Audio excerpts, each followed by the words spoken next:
എക്കോപ്സി മൊഡ്യൂൾസിൽ customer മൊഡ്യൂളിന് ശേഷം next വരുന്നതാണ് supplier module.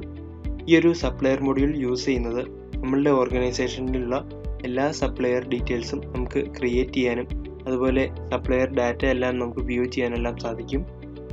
Supplier module click ചെയ്യുമ്പോൾ സപ്ലയർ സെർച്ച് പേജ് ആണ് ഓപ്പൺ ആവുന്നത്. ഈ ഒരു സെർച്ച് പേജിൽ നമ്മൾ ഓൾറെഡി ക്രിയേറ്റ് ചെയ്തിരിക്കുന്ന എല്ലാ സപ്ലയറുടെ ഡീറ്റെയിൽസും നമുക്ക് കാണാൻ സാധിക്കും.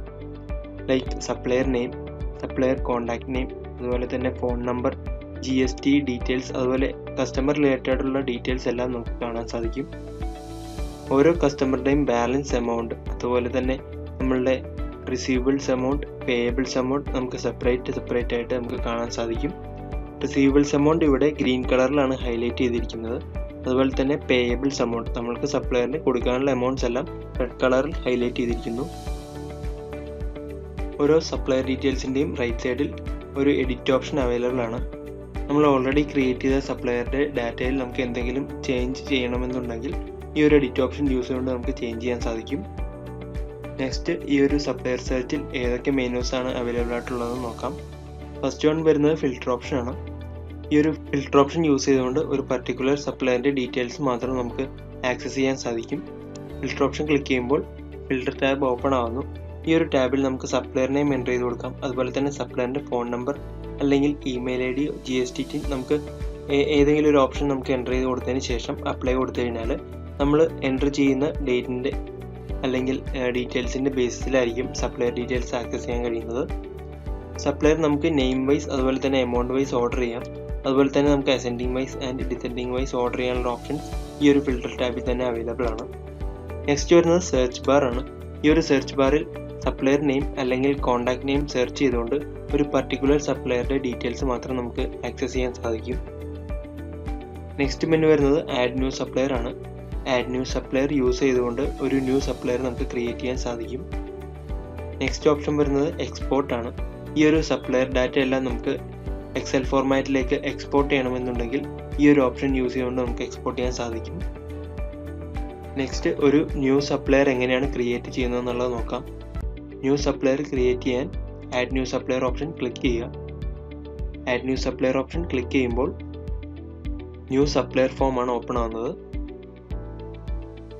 ഈ ഒരു സപ്ലയർ ഫോമിൽ നമുക്ക് first of all supplier details കാര്യങ്ങളെല്ലാം നമുക്കിവിടെ എൻ്റർ ചെയ്ത് കൊടുക്കാം.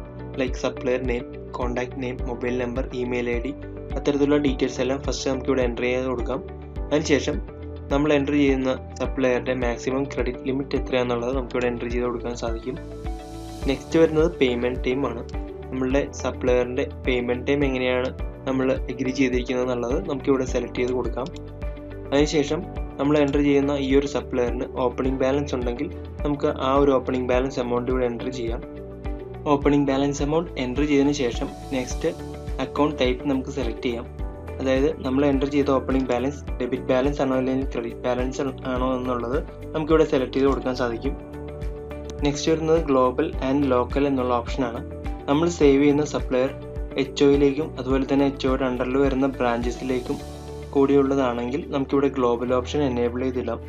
ഗ്ലോബൽ ഓപ്ഷൻ എനേബിൾ ചെയ്ത് കഴിഞ്ഞാൽ ഈ ഒരു സപ്ലയർ ഡാറ്റ എല്ലാം നമുക്ക് HOയിലും അതുപോലെ തന്നെ എല്ലാ ബ്രാഞ്ചിലും നമുക്ക് അവൈലബിൾ ആയിരിക്കും. ഇനി അതല്ല, നമ്മൾ സേവ് ചെയ്യുന്ന സപ്ലയർ ഒരു പർട്ടിക്കുലർ ബ്രാഞ്ചിലേക്കാണ് അല്ലെങ്കിൽ HOയിലേക്ക് മാത്രമാണ് എന്നുണ്ടെങ്കിൽ നമുക്ക് ഈ ഒരു ലോക്കൽ ഓപ്ഷൻ എനേബിൾ ചെയ്യാം. ലോക്കൽ ഓപ്ഷൻ എനേബിൾ ചെയ്ത് കഴിഞ്ഞാൽ അതിൻ്റെ കൂടെ തന്നെ നമുക്ക് ബ്രാഞ്ച് സെലക്ട് ചെയ്യാനുള്ള ഒരു ഓപ്ഷൻ വരുന്നുണ്ട്. നമുക്ക് HOയിലേക്കാണെങ്കിൽ HO മാത്രം സെലക്ട് ചെയ്ത് കൊടുക്കാം. അല്ല, ഇനി ഒരു പർട്ടിക്കുലർ ബ്രാഞ്ചാണ് നമുക്ക് വേണ്ടതെങ്കിൽ ആ ഒരു ബ്രാഞ്ച് സെലക്ട് ചെയ്തതിന് ശേഷം നമുക്ക് ആ ഒരു സപ്ലയർ ബ്രാഞ്ചിലേക്ക് മാത്രമായി സേവ് ചെയ്യാൻ സാധിക്കും. നെക്സ്റ്റ് വരുന്നത് സപ്ലയർ അഡ്രസ്, അതുപോലെ തന്നെ supplier state, city, pincode details എല്ലാം എൻ്റർ ചെയ്യാനുള്ള ഓപ്ഷൻസ് ആണ്. ഈ ഒരു ഫീൽഡിൽ നമുക്ക് അത്തരത്തിലുള്ള ഡീറ്റെയിൽസ് എല്ലാം എൻ്റർ ചെയ്ത് കൊടുക്കാം. നെക്സ്റ്റ് വൺ നമുക്ക് സോഴ്സ് ഓഫ് സപ്ലൈ നമുക്ക് എൻ്റർ ചെയ്ത് കൊടുക്കാൻ സാധിക്കും. അതുപോലെ തന്നെ GST ട്രീറ്റ്മെൻ്റ് ആണ് നെക്സ്റ്റ് ഓപ്ഷൻ വരുന്നത്. നമ്മൾ സേവ് ചെയ്യുന്ന സപ്ലയർ ഏത് GST കാറ്റഗറിയിലാണോ വരുന്നത് ആ ഒരു GST ട്രീറ്റ്മെൻറ്റ് നമുക്കിവിടെ സെലക്ട് ചെയ്ത് കൊടുക്കാം. GST ട്രീറ്റ്മെൻറ്റ് രജിസ്റ്റേർഡ് ബിസിനസ് ആണെങ്കിൽ നമ്മൾക്ക് സപ്ലയറുടെ GST രജിസ്ട്രേഷൻ നമ്പർ അതുപോലെ തന്നെ പാൻ നമ്പർ എൻ്റർ ചെയ്യാനുള്ള ഫീൽഡ്സ് ഓപ്പൺ ആവുന്നു. ഇനി GST രജിസ്ട്രേഷൻ നമുക്ക് അൺരജിസ്റ്റേർഡ് ബിസിനസ്സിനാണെങ്കിൽ ഈ ഒരു ഫീൽഡ് നമുക്ക് ഡിസേബിൾ ആയിരിക്കും. നെക്സ്റ്റ് ഓപ്ഷൻ വരുന്നത് ആക്റ്റീവ് ഓപ്ഷൻ ആണ്. നമ്മൾ സേവ് ചെയ്യുന്ന സപ്ലയർ ആക്റ്റീവായിട്ട് സേവ് ചെയ്യാനാണെങ്കിൽ നമുക്ക് ഈ ഒരു ഓപ്ഷൻ മാർക്ക് ചെയ്ത് കൊടുക്കാം. ഇനി അതല്ല നമുക്ക് സപ്ലയർ ഇന്നാക്റ്റീവ് ആയിട്ടാണ് സേവ് ചെയ്യേണ്ടതെങ്കിൽ ഈ ഒരു ഓപ്ഷൻ അൺമാർക്ക് ചെയ്ത് കഴിഞ്ഞാൽ നമുക്ക് ഈ ഒരു സപ്ലയർ ഇന്നാക്റ്റീവായിട്ട് സേവ് ചെയ്യാൻ സാധിക്കും.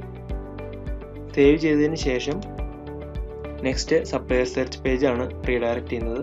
സേവ് ചെയ്ത ഡാറ്റാസ് എല്ലാം നമുക്ക് ഈ ഒരു ഡാറ്റ ടേബിളിൽ അവൈലബിൾ ആയിരിക്കും. അപ്പോൾ ഇത്രയും ഓപ്ഷൻസ് ആണ് ഈ ഒരു സപ്ലയർ മൊഡ്യൂളിൽ അവൈലബിൾ ആയിട്ടുള്ളത്. Thank you.